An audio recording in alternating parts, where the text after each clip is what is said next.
नवंबर 2025, जी हाँ, नवंबर 2025 के 10 बड़े रियल एस्टेट शॉक्स जो आपकी प्रॉपर्टी खरीद को कंप्लीट बदल देंगे। नमस्कार दोस्तों, मैं हूं आपका दोस्त, आपका भाई प्रदीप मिश्रा और स्वागत है आपका प्रॉपर्टी मिश्रा शो में। ये वो चैनल है जहां हम रियल एस्टेट की असली हकीकत आपके सामने रखते हैं। कोई फिल्टर नहीं, कोई बायस नहीं। बहुत सारे चैनल्स जो डेवलपर के साइड में बोलते हैं, ब्रोकर्स की बात रेप्स करते हैं, फेक न्यूज़ फैलाते हैं, लेकिन यहाँ हम ऑथेंटिक डाटा देते हैं, डीप एनालिसिस करते हैं और रियल सॉल्यूशंस बताते हैं। अगर आप एक ऑनेस्ट होम बायर हैं, इन्वेस्टर हैं या बस रियल एस्टेट को समझना चाहते हो तो ये आज का वीडियो आपके लिए बहुत महत्वपूर्ण साबित होगा। नवंबर 2025 में बहुत कुछ ऐसा हुआ है जो आज मैं आपको बताने वाला हूं। सुप्रीम कोर्ट ने लैंडमार्क फैसले दिए हैं, मार्केट ने ट्रेंड कंप्लीटली बदल दिए हैं, एनआरआई बिलियंस इन्वेस्ट कर रहे हैं, प्राइजेस एक्सप्लोजन हुए हैं और सबसे इंपॉर्टेंट मिडिल क्लास के लिए अफोर्डेबिलिटी क्राइसिस और भी बदतर हो गई है। 10 बड़ी न्यूज़ आइटम है जो आपकी प्रॉपर्टी बाइंग जर्नी को डायरेक्टली इम्पैक्ट करेंगे और मैं आपको ये भी बताऊंगा कि इसका आप पर क्या असर पड़ेगा। वीडियो को लास्ट तक देखिएगा तब पूरी क्लैरिटी मिलेगी और सब्सक्राइब करना मत भूलिएगा, साथ में बेल आइकन दबा लीजिएगा और अगर वीडियो पसंद आया तो लाइक कमेंट शेयर ज़रूर कीजिएगा। तो चलिए शुरू करते हैं। नमस्कार, मैं हूं प्रदीप मिश्रा। प्रॉपर्टी मिश्रा शो में आपका स्वागत है। यहाँ हम आपको प्रॉपर्टी और प्रॉपर्टी मार्केट की हकीकत बताते हैं। नो बकवास, डायरेक्ट काम की बात। चलिए शुरू करते हैं। सुप्रीम कोर्ट का हिस्टोरिक फैसला, पहली बड़ी न्यूज। इससे रेरा को सुपर पावर मिल गई है। 7 नवंबर 2025 को सुप्रीम कोर्ट ने एक लैंडमार्क रूलिंग दी जो रियल एस्टेट की दुनिया को शेक कर गई। मानसी बरार फर्नांडिस बनाम शुभा शर्मा केस में, और ये रूलिंग होम बायर्स के लिए मैसिव विक्ट्री है। कोर्ट ने क्लियर कर दिया कि रेरा ही है असली फोरम होम बायर कंप्लेंट्स के लिए। IBC, insolvency and bankruptcy code वो है इन्वेस्टर्स के लिए, होम बायर्स के लिए नहीं। और ये क्यों इंपॉर्टेंट है? पिछले 6 सालों में क्या हुआ था? स्पेकुलेटिव इन्वेस्टर्स जो सिर्फ रिटर्न चाहते थे, घर नहीं, वो डेवलपर्स के खिलाफ आईबीसी में केस कर देते थे और जब केस होता था तो डेवलपर एंटायर बैंकरप्सी में चला जाता था, प्रोजेक्ट रुक जाता था, रियल होम बायर्स ट्रैप रहते थे 20 साल के लिए, लेकिन इन्वेस्टर्स बाहर निकल जाते थे। सुप्रीम कोर्ट ने अब ये सेपरेशन करके रख दिया है, सेपरेशन ऑफ घर खरीदार और निवेशक। असली होम बायर घर चाहते हैं, उनका फोरम है रेरा। इन्वेस्टर्स स्पेकुलेटिव इंटेंट है, उनके लिए अलग रूल्स है। यह डिसीजन बहुत क्रिटिकल है क्योंकि रेरा का एक ही पर्पस है, प्रोजेक्ट कंप्लीशन, लिक्विडेशन नहीं, कंप्लीशन। अब डेवलपर को पता है कि आईबीसी से ट्रिक नहीं चलेगा, प्रोजेक्ट फास्टर कंप्लीट होंगे। लेकिन यह भी सच है, रेरा अथॉरिटीज को अभी से टूथलेस टाइगर कहा गया है सुप्रीम कोर्ट ने। मतलब रेरा के पास एनफ रिसोर्सेज नहीं है। तो सवाल है क्या इंप्लीमेंटेशन होगा। अब बात करते हैं दूसरे नंबर की न्यूज, के शेप मार्केट का खतरनाक ट्रैप। अब एक वेरी अलार्मिंग ट्रेंड देखो जो Q3 2025 में सामने आया है। प्रॉप टाइगर की एक रिपोर्ट में डाटा बिल्कुल कंफ्यूजिंग है, लेकिन रियलिटी बहुत डार्क है। नंबर देखते हैं। टोटल सेल्स वैल्यू 14% बढ़ी है, 1,52,000 करोड़ रुपए। वाओ, मार्केट बूमिंग, मीडिया यही हेडलाइन दे रहा है। लेकिन रुको, एक्चुअल यूनिट सोल्ड, कितने घर बिके हैं? वॉल्यूम गया नीचे 1%, सिर्फ 95,547 यूनिट्स बिके। ये क्या है? वैल्यू बढ़ गई लेकिन क्वांटिटी घटी है। ये है के शेप्ड रिकवरी। लग्जरी और अल्ट्रा लग्जरी सेगमेंट, जहां 1 करोड़ से ऊपर के प्राइसेस हैं, वहां सेल्स बहुत ज्यादा बढ़ी है। अल्ट्रा लग्जरी में तो 65 करोड़ 100 करोड़ तक की डील्स हुई हैं, इसीलिए टोटल वैल्यू बहुत बढ़ गई है। लेकिन अफोर्डेबल और मिड सेगमेंट कम लोग खरीद रहे हैं क्योंकि प्राइसेस बहुत हाई हो गए हैं। दिल्ली एनसीआर में 19% प्राइस एप्रिसिएशन है, बेंगलुरु में 15%, हैदराबाद में 13%। ये नंबर सुनने में अच्छे लगते हैं, लेकिन ये ग्रोथ किसके लिए है? दिल्ली एनसीआर में प्राइसेस गए 7,479 रुपीज पर स्क्वायर फीट से 8,900 रुपीज पर स्क्वायर फीट तक। एक 2 BHK अपार्टमेंट 700 स्क्वायर फीट का जो अब कॉस्ट करता है 62 लाख रुपीज, EMI होगी 25,000 रुपए महीने की, लेकिन मिडिल क्लास सैलरीड प्रोफेशनल को सैलरी है 80,000, EMI का 35% मतलब 28,000। तो बैलेंस कहां जाएगा? ये के शेप है, टॉप की ग्रोथ, बॉटम की पेन। मीडिया सिर्फ टॉप देख रहा है। तीसरी बड़ी न्यूज, अल्ट्रा लग्जरी का मिराज, DLF कैमेलियस का 100 करोड़ डील। हिंदुस्तान टाइम्स की खबर है ये। DLF के कैमेलियस प्रोजेक्ट में अपार्टमेंट बिका 100 करोड़ में, दूसरा 65 करोड़ में। गुरुग्राम में डील्स हो रहे हैं। कौन खरीद रहा है? Ultra Chennai, ultra high net worth individuals, billionaires, NRIs, people with serious wealth. ये लोग क्या घर खरीद रहे हैं? घर नहीं, फाइनेंशियल एसेट जो स्टॉक की तरह काम करेगा। 100 करोड़ आज, 120 से 150 करोड़ 5 साल में। वेल्थ प्रिजर्वेशन, इन्फ्लेशन हेज, ये सैलरीड मिडिल क्लास के लिए वर्ल्ड में अलग है। लेकिन यहां का ट्रिक क्या है? ये 100 करोड़ की डील गुरुग्राम की एंटायर एवरेज प्राइस को आर्टिफिशियली इन्फ्लेट कर देती है। रियल एस्टेट की सभी कैलकुलेशंस में आउटलायर्स होते हैं। जहां एक 100 करोड़ डील होती है तो एवरेज प्राइस कैलकुलेशन में ऐड हो जाती है और गुरुग्राम की एवरेज प्राइस बहुत ज्यादा हाई दिखने लगती है। नॉर्मल सैलरीड बायर्स को लग जाता है कि पूरा गुरुग्राम तो अनअफोर्डेबल हो गया है, लेकिन रियलिटी है कि कैमेलियस के अलावा बाकी प्रोजेक्ट्स में रीजनेबल प्राइसेस हैं। ये है सैलरीड बायर्स। मीडिया एक डील कवर करता है और वो एंटायर मार्केट की स्टोरी बना देता है और कहीं ना कहीं इसका इंपैक्ट बाकी प्रोजेक्ट्स पे पड़ता है और उनकी भी कीमतें बढ़ने लगती हैं। चौथी बड़ी इंपॉर्टेंट न्यूज, स्टॉल्ड प्रोजेक्ट, 20 साल की कहानी। लेकिन दूसरी तरफ एक बहुत ही डार्कर पिक्चर है। सुप्रीम कोर्ट को एक ग्रेटर नोएडा प्रोजेक्ट के लिए स्पेशल एक्स हाई कोर्ट जज अपॉइंट करना पड़ा। गोल्फ कोर्स सहकारी आवास समिति। क्या किया था इस प्रोजेक्ट ने? सिर्फ 20 साल में डिलीवरी नहीं दी, 20 साल। कुछ बायर्स के तो ग्रैंड चिल्ड्रन तक बॉर्न हो गए। ये रेरा से पहले का प्रोजेक्ट था। रेरा 2016 में आया था, उससे पहले अकाउंटेबिलिटी ही नहीं थी। बायर कंप्लेन करता था, डेवलपर सुनता ही नहीं था और 20 साल तक कोई एक्शन ही नहीं हुआ। लेकिन दूसरी तरफ एक पॉजिटिव ट्रेंड भी है। 12 नवंबर को यूपी रेरा ने अनाउंस किया कि 6 स्टॉल प्रोजेक्ट को क्लियर कर दिया गया है। 864 करोड़ का प्रोजेक्ट वैल्यू है। अब ये प्रोजेक्ट कंप्लीशन की ओर बढ़ेंगे। बहुत सारे हजारों होम बायर्स जो 5 से 10 सालों से स्टक थे, अब उन्हें डिलीवरी मिलेगी। तो ये है 2 साइडेड स्टोरी। लीगेसी प्रोजेक्ट 20 साल stuck, new RERA project faster completion.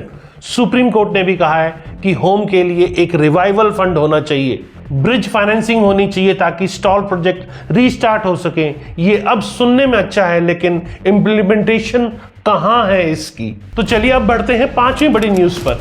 Government land की आर्टिफिशियल इन्फ्लेशन, हैदराबाद का 160 करोड़ डील।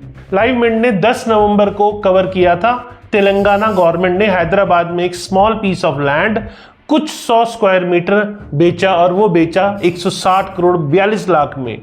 स्टेट का रिकॉर्ड बन गया। अब सवाल है, क्या गवर्नमेंट को खुद लैंड आर्टिफिशियली महंगा बनाना चाहिए? क्लियर आंसर है नहीं। लेकिन जो हुआ, 160 करोड़ डील अब एक ऑफिशियल बेंचमार्क बन गया। हैदराबाद के हर डेवलपर को अब ये डाटा यूज करना है। गवर्नमेंट ने 160 करोड़ में लैंड बेचा है तो हमारी लैंड भी 150 करोड़ की हो गई है। जब लैंड डेवलपर को 150 से 160 करोड़ की कॉस्ट में आएगा तो वह प्रोजेक्ट कॉस्ट में ऐड करेगा उसे, और प्रोजेक्ट कॉस्ट में ऐड होने से अपार्टमेंट प्राइजेस भी बढ़ जाएंगे, क्योंकि रॉ मटेरियल तो लैंड ही है ना, अपार्टमेंट तो लैंड पे ही बनेंगे। तो आर्टिफिशियली पूरे हैदराबाद का हाउसिंग मार्केट एवरीवेयर महंगा हो जाता है, मिडिल क्लास के लिए और भी अनअफोर्डेबल हो जाता है। गवर्नमेंट को रियलाइज करना चाहिए कि जब वो लैंड सेल करते हैं तो एंटायर मार्केट का प्राइस सेट हो जाता है। अब बढ़ते हैं अगली न्यूज पे। 13 लाख HNIs की वजह से प्रीमियमाइजेशन।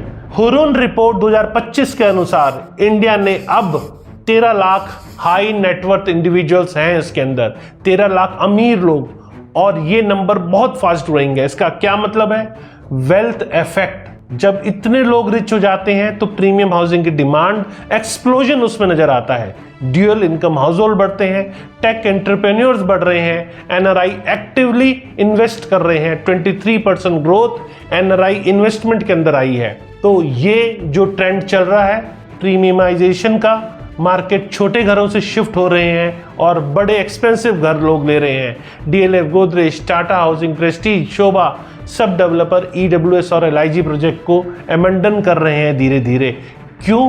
क्योंकि लग्जरी प्रोजेक्ट में प्रॉफिट मार्जिन 40 से 50% है, अफोर्डेबल सेगमेंट में 10 से 15% है। तो जाहिर है प्रॉफिटेबल प्रेफर करेगा कोई भी डेवलपर। लेकिन इसका क्या इम्पैक्ट है? 13 लाख HNIs के लिए प्रीमियम प्रोजेक्ट बनाते हैं, बाकी 1 करोड़ से ज़्यादा मिडिल क्लास फैमिलीज हैं, उनके लिए कुछ नहीं। ये है वेल्थ कंसंट्रेशन की रियल इम्पैक्ट। अब 7वीं बड़ी खबर की तरफ बढ़ते हैं, प्राइस एप्रिसिएशन का फोरकास्ट। लेकिन किसके लिए? CII कॉयलर्स ने एक बड़ी रिपोर्ट रिलीज की कि नवंबर 2025 में real estate at the rate 2047 building India future growth corridors. इसमें कहा गया है कि हाउसिंग प्राइसेस बढ़ेंगे 5 से 10% एनुअली और ये दौर 2047 तक जारी रहेगा। प्रॉपर्टी सेल्स डबल होंगे, 10 लाख यूनिट्स तक 2047 तक पहुंच जाएंगे। लेकिन ये फोरकास्ट किसके लिए है? लग्जरी बायर्स के लिए? हाँ, लेकिन अफोर्डेबल हाउसिंग के लिए ये फोरकास्ट कुछ नहीं है। रिपोर्ट में क्लियर है कि अफोर्डेबिलिटी क्राइसिस बनी रहेगी, प्राइसेस बढ़ेंगे लेकिन अफोर्डेबिलिटी के साथ नहीं बढ़ेंगे। मीडिया ये फोरकास्ट देख के कहेगा ग्रेट, मार्केट बूमिंग, लेकिन रियलिटी है कि मिडिल क्लास को ये बूम से कोई फायदा नहीं है। अब 8वीं बड़ी खबर, दिल्ली एनसीआर 19% की दौड़ में, लेकिन कौन ला रहा है? दिल्ली एनसीआर में 19% year on year price appreciation सबसे ज्यादा, बेंगलुरु में 15%, हैदराबाद में 13%। दिल्ली ने सबको पीछे छोड़ दिया। क्यों? द्वारका एक्सप्रेसवे कंप्लीट हो गया, इंफ्रास्ट्रक्चर अपग्रेड हुआ और सबसे बड़ी बात, एनआरआईज, नॉन रेजिडेंट इंडियंस जो फॉरेन से मनी भेज रहे हैं, डॉलर स्ट्रांग है, तो एनआरआईज के लिए भारत में प्रॉपर्टी सस्ती है। लेकिन ये ग्रोथ सस्टेनेबल है? जब एक सिटी में 19% साल दर साल ग्रोथ होती है तो इवेंचुअली अफोर्डेबिलिटी क्राइसिस बदतर होती है और वह दिल्ली एनसीआर में ऑलरेडी हो गई है। अफोर्डेबल हाउसिंग सेगमेंट में कोई सप्लाई नहीं है, अंडर 1 करोड़ के घरों की सप्लाई गई और कितनी? 45% नीचे। दिल्ली में ही सबसे ज्यादा और दिल्ली लीड कर रहा है प्राइस ग्रोथ में, लेकिन सेक्रीफाइस है मिडिल क्लास का। 9वीं बड़ी खबर, एनआरआई इन्वेस्टमेंट का एक्सप्लोजन गुरुग्राम, बेंगलोर और हैदराबाद में। रूरल एशफिन की रिपोर्ट के अनुसार एनआरआई रियल एस्टेट इन्वेस्टमेंट बढ़ी है 23% Q1 2025 में। मुंबई, बेंगलोर, हैदराबाद में सबसे ज्यादा। एनआरआई क्यों इन्वेस्ट कर रहे हैं? Currency advantage, dollar strong, dual advantage, wealth preservation plus inflation hedge. Infrastructure की बात करें तो मेट्रो सिटीज में पहले से ही इंफ्रास्ट्रक्चर है, रेरा ट्रांसपेरेंसी लेकर आया है, अब बायर सेफर फील करते हैं। सबसे बड़ी बात कैपिटल एप्रिसिएशन है। ग्लोबल इन्वेस्टर्स देख रहे हैं कि दिल्ली एनसीआर में 19% एप्रिसिएशन हो रहा है, तो फॉरेन से भी इन्वेस्ट करें। लेकिन ये एनआरआई इन्वेस्टमेंट का क्या इफेक्ट है? प्राइजेस हायर होते हैं, कंपटीशन बढ़ती है, सैलरीड प्रोफेशनल्स को सबसे एक्सपेंसिव सेगमेंट से कंपीट करना पड़ता है और अफोर्डेबल सेगमेंट में कोई सप्लाई नहीं, तो मिडिल क्लास कंप्लीटली आउट हो जाता है। अब 10वें नंबर की बड़ी न्यूज, टियर 2 टियर 3 सिटी का उदय, पुणे, चेन्नई, अयोध्या, कोलकाता। लेकिन एक बहुत पॉजिटिव ट्रेंड भी है जो कम लोग देख पा रहे हैं। पुणे में जनवरी सितंबर 2025 में 14% year on year sales growth हुई है, चेन्नई में 13%, कोलकाता में बढ़िया ग्रोथ देखने को मिल रही है। क्यों? क्योंकि ये सिटीज अफोर्डेबल हैं, लेकिन इंफ्रास्ट्रक्चर भी अच्छा है। आईटी कंपनीज बेंगलोर से पैक्ड है, तो पुणे, हैदराबाद को शिफ्ट कर रहे हैं। क्वालिटी ऑफ लाइफ भी बेटर है, कॉस्ट ऑफ लिविंग भी रिजनेबल है, रेंटल रेट्स भी सेम है बेंगलोर की तुलना में। साथ ही हायरिंग में भी ये सिटीज लीड कर रहे हैं। टियर 2 टियर 3 सिटीज में सितंबर 2025 में हायरिंग 21% बढ़ी है, दिल्ली, मुंबई, बेंगलोर को बीट कर दिया है। जयपुर, लखनऊ, कोयंबतूर, इंदौर में जॉब क्रिएशन सबसे ज्यादा हो रही है और स्पिरिचुअल टूरिज्म की वजह से अयोध्या और वृंदावन में भी खासी इनकम लोगों की बढ़ोतरी हुई है। तो जो बायर्स हैं और प्रीमियम सेगमेंट में नहीं ले पा रहे हैं लेकिन क्वालिटी चाहते हैं, वो पुणे, चेन्नई, हैदराबाद, वृंदावन, अयोध्या जा रहे हैं। ये बहुत अच्छा ट्रेंड है, एक अच्छी होप है। तो दोस्तों ये सब कैसे कनेक्टेड है, एक कंप्लीट पिक्चर देता हूं आपको। ये सब देखो 10 बड़ी न्यूज आइटम को एक साथ कैसे कनेक्ट कर सकते हैं हम। अगर इंडिविजुअल में देखें तो हर एक अलग स्टोरी है, लेकिन अगर एक साथ देखें तो एक बहुत क्लियर, बहुत ऑर्गेनाइज पैटर्न है। ऊपर से शुरू करते हैं। सुप्रीम कोर्ट रेरा को स्ट्रेंथन करने की कोशिश कर रहा है। प्रोजेक्ट फास्टर कंप्लीट होंगे, ये पॉजिटिव है। लेकिन दूसरी तरफ 13 लाख HNIs की वजह से मार्केट प्रीमियम की ओर शिफ्ट हो रही है। लग्जरी का एक्सप्लोजन है, इससे के शेप क्रिएट हो रहा है। टॉप की ग्रोथ, बॉटम की सफरिंग। DLF कैमेलियास का 100 करोड़ डील, ये सिर्फ एक डेटा पॉइंट नहीं है, वह एक सिग्नल है कि अल्ट्रा HNIs कहाँ इन्वेस्ट कर रहे हैं। वेल्थ कंसंट्रेशन हो रहा है। अफोर्डेबल सेगमेंट को कंप्लीटली अमेंडन किया जा रहा है। दिल्ली NCR में 19% ग्रोथ ये NRIs की वजह से है और ये ग्लोबल वेल्थ का इनफ्लो है। लोकल मिडिल क्लास को इससे कोई बेनिफिट नहीं है, सिर्फ प्राइसेस का शॉक है। गवर्नमेंट खुद लैंड एक्सपेंसिव बेच रही है मार्केट में और इन्फ्लेट हो रहा है। हैदराबाद का 160 करोड़ डील वह एक आर्टिफिशियल बेंचमार्क बन गया है। Tier 2 और Tier 3 सिटीज में तो होप है, लेकिन वहां भी माइग्रेशन शुरू हो गया है। सो प्राइजेस एक्सेलरेट होंगे। तो नेट रिजल्ट ये है, मार्केट दो भागों में डिवाइड हो गया है। Top ultra luxury, NRIs, HNIs और बॉटम Tier 2, Tier 3 सिटी कम कीमतों पर, और बीच में मिडिल क्लास कंप्लीटली स्क्वीज हो गया है। अफोर्डेबल हाउसिंग का खतरनाक ट्रैप। अब आता है सबसे क्रिटिकल पार्ट, अफोर्डेबल हाउसिंग कहाँ गया। PMAY, प्रधानमंत्री आवास योजना, ये स्कीम 10 मिलियन होम बिल्ड करने वाली थी, लेकिन करंट स्टेटस क्या है? Incomplete, delayed, 20% completed homes unoccupied हैं। क्यों? इंफ्रास्ट्रक्चर इनकम्प्लीट है, लोकेशन पेरिफेरियल है, बेनिफिशियरी अनविलिंग है पेरिफेरल एरिया में जाने को। टॉप इक्विटी की डाटा की बात करें तो बिलो 1 करोड़ हाउसिंग की सप्लाई गई 38% नीचे Q1 2025 में। हैदराबाद में 73% ड्रॉप, मुंबई में 50% ड्रॉप और पुणे और बेंगलुरु में 32 से 33% डिक्लाइन। तो असली इशू क्या है? सप्लाई क्रैश हो गया है, वहीं डिमांड तो हाई है। रिजल्ट, प्राइसेस को कोई रोक नहीं रहा, ऊपर की ओर जाएंगे। और क्यों क्रैश्ड सप्लाई? क्योंकि डेवलपर्स को अफोर्डेबल सेगमेंट में प्रॉफिट नहीं मिल रहा। लैंड की कीमतें बढ़ गई हैं, लैंड, लेबर, मटेरियल सब कॉस्ट ऊपर चली गई है। बिल्डर्स को मार्जिन नहीं मिल रहा तो सब लग्जरी प्रेफर कर रहे हैं। गवर्नमेंट स्कीम्स में भी इश्यूज हैं। क्रेडिट लिंक सब्सिडी स्कीम को डिसकंटिन्यूड कर दिया गया है। बेनिफिशियरी लेड कंस्ट्रक्शन भी सिर्फ स्मॉल सिटीज में काम कर रही है। मेट्रो में कोई लैंड है ही नहीं जो पुअर के पास हो। तो सवाल है, मिडिल क्लास हाउसिंग को कौन डिलीवर करेगा? रेंटल मार्केट क्राइसिस की बात भी कर लेते हैं, क्योंकि ये बहुत बड़ा इशू है। जो लोग बाय नहीं कर सकते वो रेंट पर जा रहे हैं, लेकिन रेंटल रेट्स भी एक्सप्लोजन है। Writers survey, rents growing 7.5% to 10% annually, inflation से भी ज्यादा। क्यों? डिमांड बहुत बढ़ गई है लेकिन सप्लाई नहीं आ रही है। डेवलपर लग्जरी बना रहे हैं, अफोर्डेबल नहीं। तो रेंटल सेगमेंट में भी सप्लाई शॉर्टेज है। लैंडलॉर्ड को पता है डिमांड ज्यादा है तो रेंट बढ़ा देते हैं साल दर साल। 30 साल रेंट दो और अंत में कुछ अपना नहीं, फॉरएवर रेंटर बने रहो। बहुत बड़ी क्राइसिस ये बन गई है, बट कोई बात नहीं कर रहा, मीडिया कवरेज नहीं दे रहा, लेकिन ये रियल इशू है।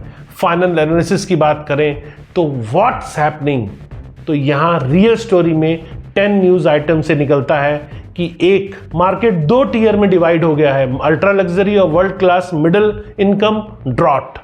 2, रेरा तो स्ट्रॉन्गर हुआ है लेकिन स्टिल मेनी इश्यूज हैं। इन्फोर्समेंट कैपेसिटी नहीं है, रिसोर्सेज नहीं है, सो इम्प्लीमेंटेशन अनसर्टेन है। 3, NRI इन्वेस्टमेंट और HNI की वजह से प्राइजेस आर्टिफिशियली इन्फ्लेट हो रहे हैं, लोकल मिडिल क्लास को स्क्वीज कर रहा है। 4, अफोर्डेबल हाउसिंग सप्लाई क्रैश हो गई है, 38% डाउन है।